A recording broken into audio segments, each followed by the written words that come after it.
최근 일본으로부터 부동산에 대한 흥미로운 뉴스 하나가 들려왔었습니다. 일본의 아파트 가격이 버블 경제 시대의 가격에 다시 육박했다는 소식이었는데요. 그 유명했던 1985년부터 1992년까지의 일본의 버블 경제 시대, 일본 도쿄를 팔면 미국 전체를 살 수 있었다 라는 말은 여전히 많이 회자되고 있죠. 뿐만 아니라 시가총액 기준 세계 기업 순위에서 일본의 엔티티가 1위를 차지했고 20위 이내에 일본 기업이 무려 16개, 50위 이내에는 일본 기업이 33개가 이름을 올리는 등 당시 일본의 부동산과 주가는 그야말로 미쳐 날뛰었던 수준이었습니다. 그런데 일본의 후지뉴스 네트워크는 지난해 도쿄도를 포함한 일본 수도권의 신축 아파트 평균 가격이 6,084만엔, 우리 돈 6억 5천만 원으로 1990년 이후 최고치를 기록하며 30년 만에 일본의 버블 붕괴 이후 다시 고점에 근접했다고 보도했습니다. 교도통신 또한 이것은 코로나 영향으로 28년 만에 공급 규모가 3만원 밑으로 떨어진 영향이고 신축은 물론 구축 아파트도 상승세를 보이고 있다라고 전하고 있습니다. 그런데 일본 이상으로 폭등한 우리나라의 아파트 가격을 생각하면 우리도 일본처럼 버블의 시대가 아니냐는 의문이 또다시 들 수도 있을 것 같습니다. 하지만 무려 30년의 시차에 따른 물가 수준, 세부적인 조사 대상 아파트나 위치, 면적 등의 기준들이 다르기 때문에 직접적인 비교는 쉽지 않습니다. 또한 이른바 거품이냐 아니냐의 판단은 전문가들의 견해에 따라서도 모두 다르고 때로는 자신이 어떤 포지션을 취하고 있느냐에 따라서 거품이다,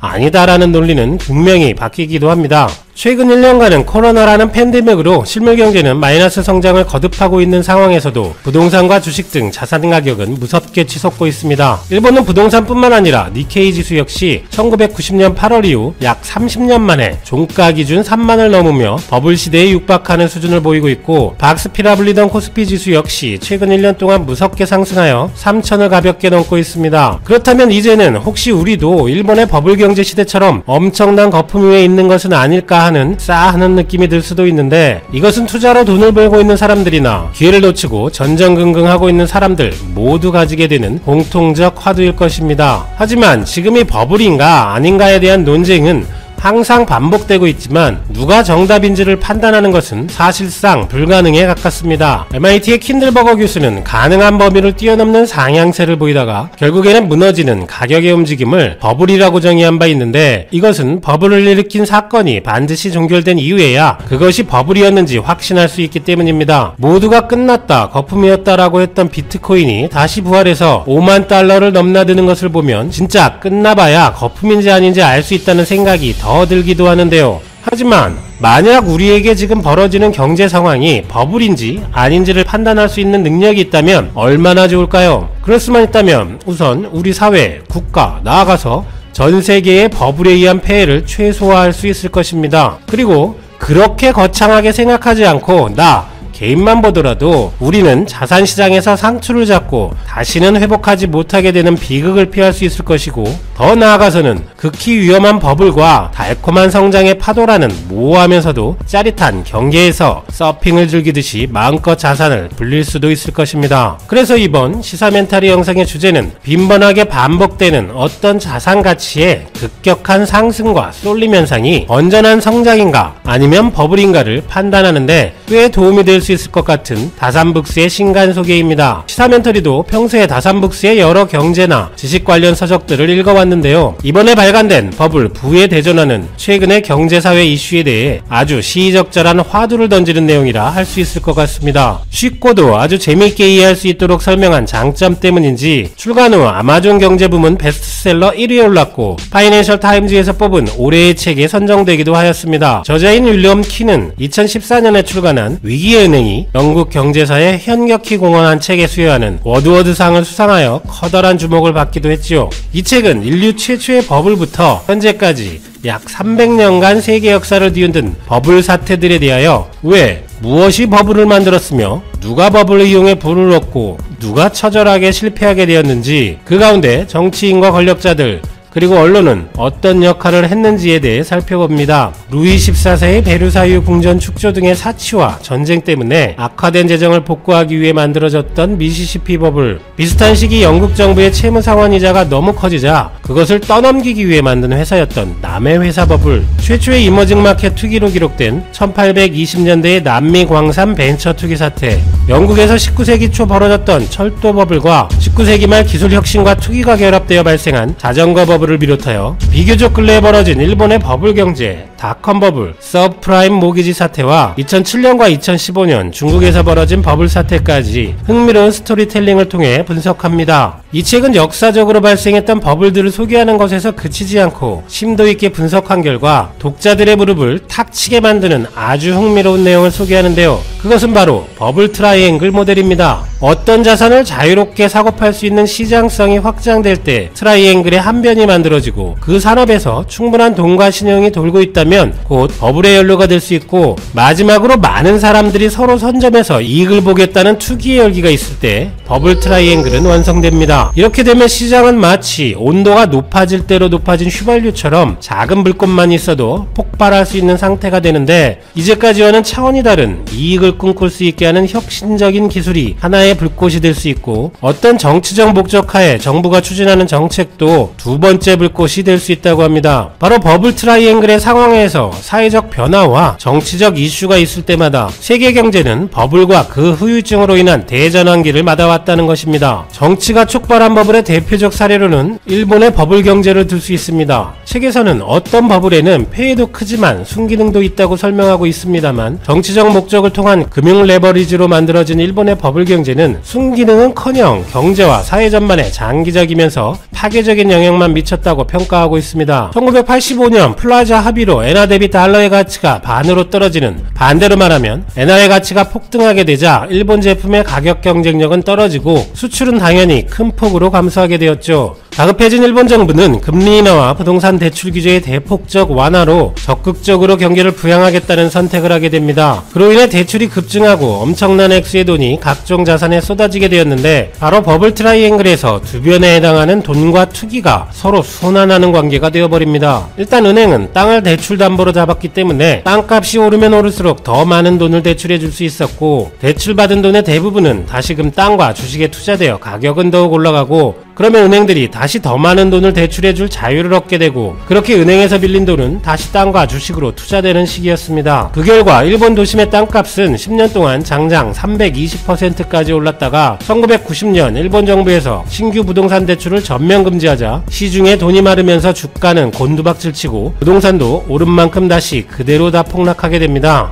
일본은 대폭락 속에서 1991년부터 2000년까지 은행 17개 등 124개의 금융기관이 파산하였고, 수많은 견실한 회사들도 줄도산하며 글로벌 경쟁력을 상실하게 되었고, 1억의 중상류층으로 이루어진 나라라는 자부심은 온데간데 없이 중하류층 계층의 규모가 늘어나고 임금은 계속 낮아지고 소비심리 위축, 경기 침체의 악순환이 반복되게 됩니다. 버블이 붕괴된 당시 베이비붐 세대는 취업을 해야 할 때였지만 취업 빙하기가 되었고, 그 세대는 아직도 제대로 취업을 못하거나 니트족으로 남아서 현재 일본 경제에도 큰 짐이 되고 있습니다. 반면에 이 책에서 다룬 신기술에 의한 버블의 대표적 사례는 19세기 말 영국에서 발생한 자전거 기어와 타이어 혁신으로 생긴 자전거 버블과 1990년대부터 전 세계적으로 발생한 닷컴 버블이 있었습니다. 두 사례 모두 수많은 투자자들을 실패의 나락으로 떨어뜨렸습니다만, 보다 넓은 범주의 사회로 보면 이익이 된 순기능은 있었다고 하는데요. 버블로 인해 탄생한 기업들이 개발한 신기술이 미래의 혁신을 촉진하는 데 도움이 되었고 새로운 기회를 얻었다는 것입니다.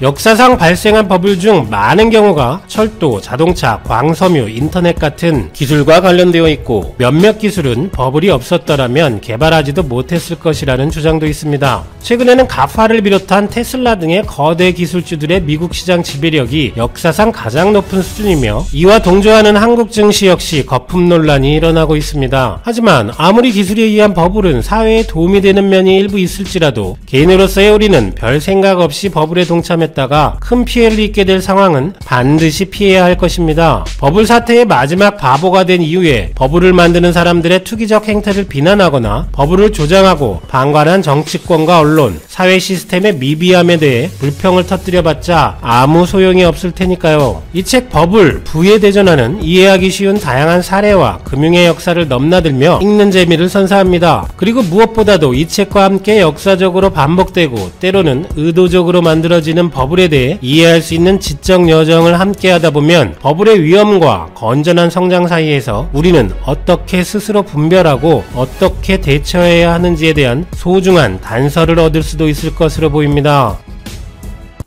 이란의 혁명수비대가 한국 유조선을 납포했다는 충격적인 소식이 전해졌습니다. 이란 현지 매체 파르스 통신은 이란 혁명수비대와 이란 해군이 걸프 해역에서 해양오염을 이유로 한국 국적 유조선인 MT 한국케미오를 납포했다 보도했습니다. 이 소식이 전해지자 현재 전 세계가 코로나19보다 더 뜨거운 관심을 가지며 집중 보도하기 시작했습니다. 미국 연합통신인 AP통신은 이란이 20% 우라늄 농축을 시작했고 한국 선박까지 점령했다 라며 오후 3시 30분쯤 페르시아만 호르무즈 무산담 북서쪽 12마일 해상에서 한국 국적의 선박 MT 한국케미호가 이란 정예부대 혁명수비대 해군에 의해 납포됐다. 이란 혁명수비대는 성명을 통해 이번 조치는 해당 선박이 환경규제를 반복적으로 위반한 데 따른 것이다 이라며 한국케미호는 반다르 아바스항에 억류 중이다. 이번 사건은 사법당국에 직접 다루게 될 것이다 밝혔다 보도했습니다. 실시간 선박 위치 추적 사이트인 마린 트래픽에 따르면 이날 오후 이란 남부 항구 도시의 반다르 아바스 근해에서 MT 한국케미오가 아무런 예고나 설명 없이 납포된 것으로 전해졌습니다.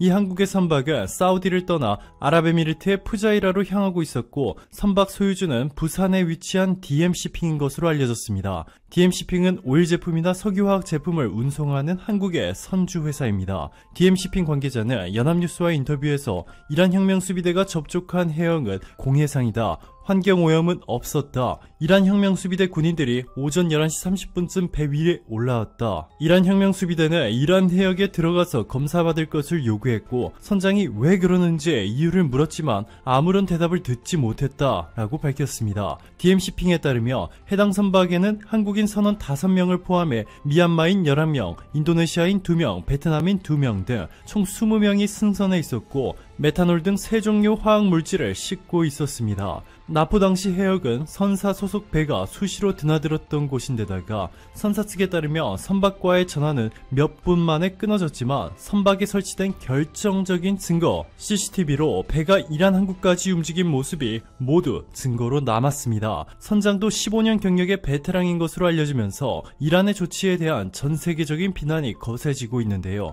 영국의 로이터 통신은 이란에 의해 압수된 한국 국적의 유조선에 대해 한국 정부가 석방을 요구했다. 이란은 미국의 제재로 한국은행에 동결된 이란 자금에 대한 한국과의 외교 긴장 때문에 걸프 해역에서 한국 국적의 유조선을 납포하고 선원들을 억류했다 라며 이란이 납포한 이유라 밝힌 해양오염은 핑계일 뿐이고 한국에 대한 외교 보복이라 강력히 비판했고 미국 대표 언론 CNN 역시 한국은 희생자다. 중립적인 위치에 있음에도 일부 이란 자산이 한국 계좌에 보관되어 있다 라며 미국의 요구로 한국이 이란 계좌를 동결시킨 것을 두고 이란이 보복하고 있다고 말했습니다. 그동안 한국과 이란은 두터운 외교 관계를 쌓아왔습니다. 이란은 대한민국과 교역을 시작한 중동 국가 중 최초의 나라이고 대한민국이 처음으로 중동 건설에 진출한 나라이기도 합니다. 1961년 대한민국의 중동 친선 사절단이 이란을 방문한 뒤 한국과 이란은 1962년 10월 23일 수교를 시작했고 1967년 처음으로 주이란 한국 대사관이 설치되면서 한국과 이란의 우호 관계는 긴밀해졌습니다. 이후 이란은 한국 기업들의 막대한 수주를 선물해 주었는데요.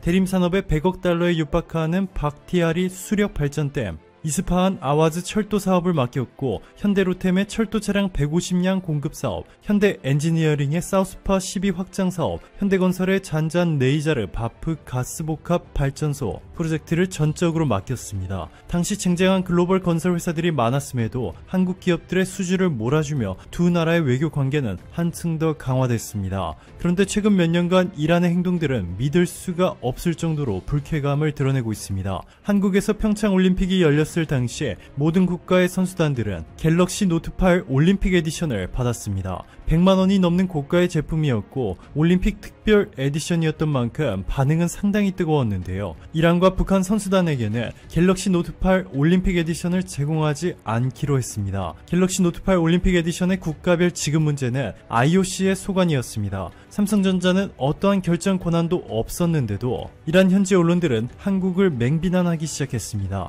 이란 강경 보수 신문인 K하는 이란 선수의 스마트폰을 주지 않은 것은 이란을 모욕하는 행위다. 삼성전자가 이란으로 제품을 수입하는 과정에서 탈세 사실이 있는지 정부가 철저히 조사해야 한다. 정부가 가만히 있는다면 이란 국민이 응징해야 한다. 한국 제품, 특히 삼성 제품을 사지 않는다면 그들은 자신의 행동이 어떤 결과를 낳을지 알게 될 것이다. 전했고, 또 다른 이란 언론 타브낙은 문제의 스마트폰을 파는 게 아니고 음식이나 물, 선수촌처럼 올림픽 개최국에 지원하는 서비스다. 한국과 삼성전자는 우리 선수뿐만 아니라 이란 전체를 모욕하려고 그렇게 결정했다. 한국의 조직위원회와 삼성전자의 행위는 올림픽 정신을 위배한다. 라며 맹렬히 비판했습니다. 이란이 핵 합의를 어기고 불법으로 핵 개발을 강행하는 바람에 유엔과 유엔 회원국들이 이란에 대한 제재를 시작한 것이 문제의 시작점인데도 이란은 그저 한국을 깎아내리기에만 급급한 모습을 보여주었습니다. 심지어 당시 이란 외무부는 김승호 이란 주재 한국 대사까지 소환했고, 바흐람 거세미 이란 외교부 대변인은 삼성전자에 현명하지 않은 대처에 사과하지 않을 경우 이란과 교육관계에 영향을 미칠 수 있다 경고하며 자존심을 앞세우기 바빴습니다. 그리고 이번에도 미국의 대이란 제재에 따를 수밖에 없었던 한국에 복수하기 위해 한국 선박을 납포하기까지 이란이 넘지 말아야 할 선까지 넘어버렸습니다. 결국 한국 군 당국이 움직였습니다. 군 당국은 청해부대 최영함을 호르무즈 해협 인근으로 긴급 출동시켰습니다. 오늘 새벽 4시쯤 도착해 임무 수행에 돌입한 것으로 알려졌는데요. 한국의 최영함은 바레인에 있는 연합해군사령부를 비롯해 외교부와 해양수산부 등과 긴밀히 협력해 상황에 대응할 계획입니다. 한국 청해부대 최영함 파견이 이란에 너무나도 위협적인 것은 그동안 최영함의 업적을 보면 쉽게 알 수 있습니다. 최영함은 특수점 장병으로 구성된 검문건색대와 해상작전 헬기를 운영하는 항공대 장병 등 300명으로 구성됐습니다. 청해부대 최영함은 지난 2011년 대한민국의 3호 해운 소속 선박 3호 주얼리호를 피랍한 소말리아 해적들이 몽골 선박을 추가로 피랍하기 위해 자선을 내리는 것을 포착하고, 이때 해적들이 분열된 틈을 타 작전을 시행했습니다. 링크스 헬기로 자선의 위협 사격을 가한 뒤 관심이 쏠린 사이 청해부대 소속 해군 특수전 여단 요원들이 고속정으로 3호 주얼리호에 접근했고 해적과의 교전을 벌였습니다. 해적들은 흰기를 들고 항복하는 척 속임수를 주다가 바로 AK 소총을 발포했습니다. 이 때문에 특수부대원 3명이 총상과 찰과상을 입었지만 대한민국의 해군 특수전 여단이 투입된 지 5시간 만에 해적들을 모두 제압하고 21명의 선원들을 전원 구출했습니다. 단 한 명의 대한민국 해군 사망자가 나오지 않은 채 말이죠. 이뿐만이 아니라 스페인을 떠나 싱가포르를 향하던 한국의 한진 텐지노, 이 배에는 14명의 한국인 선원과 6명의 인도네시아인 선원이 탑승해 있었는데요. 소말리아 해적들이 피랍을 시도했지만 선장의 빠른 대처로 선원들이 모두 안전격실로 신속하게 대피했던 데다가 아덴만 작전으로 명성이 급부상한 한국의 청해부대 최영함이 출격하자 해적들은 피랍에 실패한 채 주랭랑을 쳤습니다. 이번에는 이란에 한국의 청해부대 최영함뿐만 아니라 페르시아만 바레인에 소재한 미 해군 5함대 역시 이 상황을 인지하고 주시하고 있는 것으로 알려지면서 이란이 받고 있는 압박은 한층 더 높아졌습니다. 로이터 통신에 따르며 미국 국무부 대변인은 이란은 즉각 한국 국정 유조선을 억류 해제하라, 이란 정권은 국제사회의 제재 압력 완화를 얻어내려는 명백한 시도의 일환으로 페르시아만에서 항해의 권리와 자유를 계속 위협하고 있다. 우리는 이란의 유조선을 즉각 억류 해제하라는 한국의 요구에 동참한다 라며 이란의 마지막 경고의 메시지를 보냈습니다. 오늘도 감사합니다. 최고로 멋진 하루 보내